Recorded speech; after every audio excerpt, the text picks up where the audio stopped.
जागृति आगे हाथ जोड़ी अनुरोध कले बा नेहुरा हेले वर्षा प्रियदर्शिनी कहले प्लीज मो स्वामी अनुभव को मते फेरई दियो। तेबे दर्शक बंधु अनुभव और वर्षांकर छाड़पत्र होइजिबा परे अर्थात वर्षा कहिथिले कि से चाहती ना छाड़पत्र से पुणी थे अनुभव सहित घर संसार करने चाहती सबकि ठीक करदे किंतु अनुभव कहिथिले जदि मु तांको एते कष्ट दउछि ताहले से काहेकि मो सहित रहिबा पई पुणी थे तड़पुछंती आ मो सहित रहिबा पई मते बाध्य करूछंती।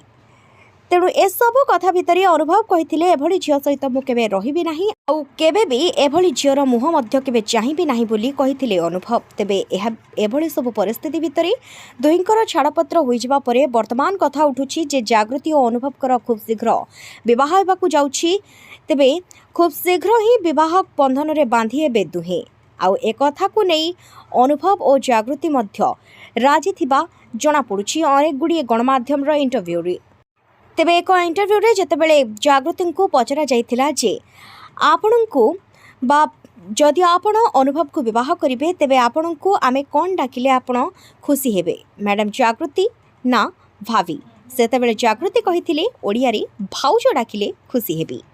तेबे दर्शक बंधु आपण माने एक कथारो स्पष्ट भाव में बुझी पारुथिबे जे निहाती भाव में दुहिंकर कोनोसी ना कोनोसी संपर्क रहिथिला जेतेबेले भी से माने बंधुत्वर ए संपर्क को आख्या देउथिले ताहा प्रकृत रे बंधुत्व नुहे ताहा प्रेम संपर्क रहिथिला बोली लोके कहउछंती। काहेकि ना कुहा जाउछि जे वर्तमान समय रे जदि जागृति को अनुभव महांती विवाह करती तेबे सब किछि स्पष्ट हो जिवो अर्थात जागृति पई अनुभव और वर्षांकर घर भांगी बोली जहाँ वर्षा कहिथिले ताहा सत बोली प्रमाणित हो जिवो आ अनुभव कर जो परकिया प्रीति रहितिला जहाँ भी सब वर्षा प्रियदर्शनी अभियोग करथिले से सब किछि सत बोली प्रमाणित हो जिवो ओ आउ ओडिशावासी को बोका बोली अनुभव महांती भावंतु नाही बोली अनेक लोक मध्य गणमाध्यम सामने मंतव्य देछंती।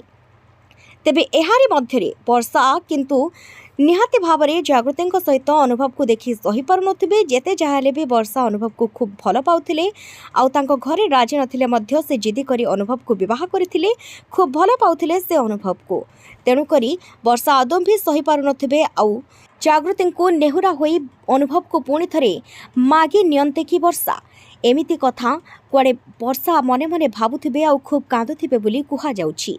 काहेकि ना जेते जाहाले भी अनुभव तांको स्वामी थिले आ से तांको खूब भल पाउथिले किंतु वर्तमान समय रे तो जागृति और अनुभव कर विवाह हेबो एने पूरापूरी गणमाध्यम रे बेस चर्चा होउछि। वर्तमान यहाँ ट्रेंड रे रही है खबरटी आ जागृति और अनुभव मध्य एथिरे समर्थन प्रकाश करुथुबा जानिपाकु मिलुछि। तेबे दुहे मध्य दुहिंकु पाई बेस खुशी बोली कुहाकुही हेउछंती लोके। तेबे देखा जाऊ दुहिंकर विवाह केबे सफल हेउछि।